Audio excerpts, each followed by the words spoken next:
Paris, evening fell like silver silk, soft over rooftops, chimneys, shuttered windows, soft over the river where the light broke into trembling pieces, soft over bridges worn smooth by footsteps, promises, and time. The city had given itself to twilight. Its color had long since thinned into whispers, stone in shades of pearl, sky in veils of ash, streets washed in charcoal rain. And yet through all that hush, one thing remained bright enough to wound the eye. A red rose, deep as a secret, alive as a heartbeat, held in the hand of a man who walked alone. He came down from the hill where the city watches itself dream, past narrow lanes and sleeping doorways, past iron balconies dressed in quiet vines, past windows where candles burned behind lace in distance. The rose in his hand was not grand, not burdened with ribbons or ceremony. It was a simple rose, the kind one gives when words are too small, when longing has ripened beyond language, when the heart, at last, asks to be seen.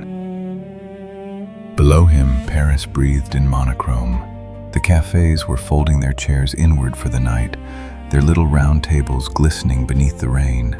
A striped awning, faintly touched with a muted burgundy, hung like memory above a doorway. A waiter turned a sign to Fermé and disappeared into the soft gold of the interior light. On the boulevard, a passing bus sighed at the curb, and a metro sign glowed with the gentlest red-orange ember against the gray beneath it.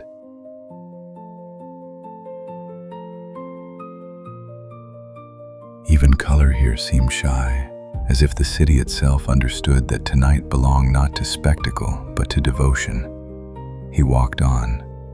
Beneath old lamps with halos of pale amber, his shadow stretched over wet pavement and disappeared.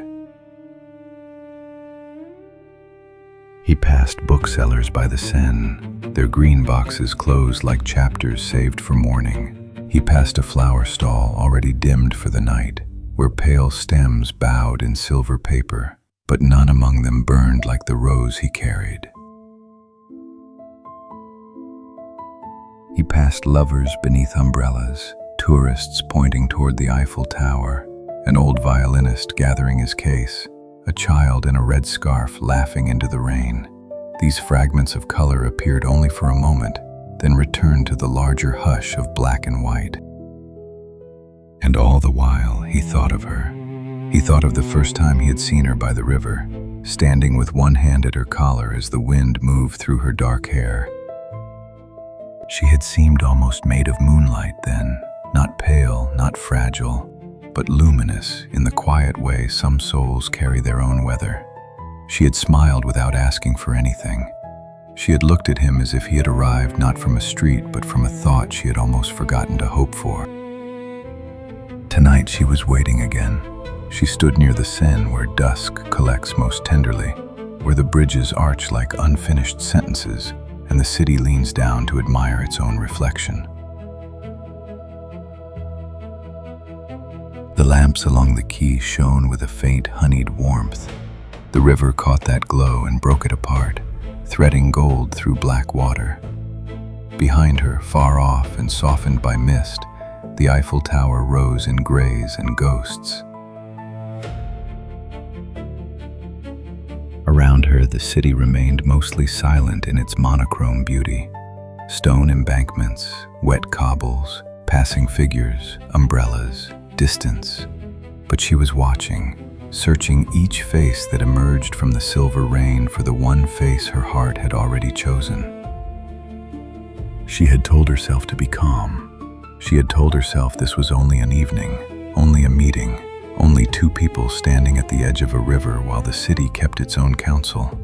But love rarely obeys the language of reason. It stirs at the slightest kindness, grows restless in the presence of possibility, and waits, oh how it waits, for the smallest proof that what it has dreamed may yet become real. Then quiet again, then rain again, Then that strange sacred pause that comes before a life changes. And there he was. At first, only a figure emerging from the mist. Dark coat, measured stride, face half hidden by rain and evening. Then closer, more certain, until she saw the rose before she saw his eyes. That rose, richer than wine, richer than velvet, richer than any wound the heart would willingly keep, seemed to carry all the warmth of the world within it. He slowed as he approached her, as if afraid one careless step might wake them from the spell. The city seemed to hold its breath. No engine roared, no thunder split the sky, no orchestra announced the hour. There was only the river, the lamp glow, the distant shimmer of Paris behind them, and the hush that gathers when two souls arrive at the place their longing has been building in silence. He said her name softly. She answered with his. He lifted the rose. Its petals were dark and luminous, their edges touched by rain. He offered her the flower. She did not take it at once. Instead, she looked at him, truly looked, with that deep, searching tenderness that asks no question because it already knows. Then she smiled. She accepted the rose. Their hands touched. That was all. Only that.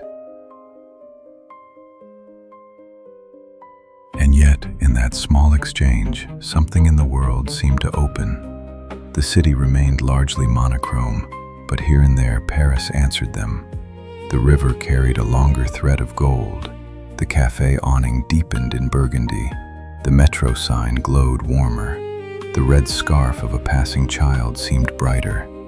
It was as if love had not repainted the city, only reminded it of what it had always contained. Because sometimes forever does not arrive like a grand procession. Sometimes it comes walking through Paris in the rain, with quiet shoes and hopeful hands. And sometimes, in the vast and tender monochrome of the world, love reveals itself in a single red rose.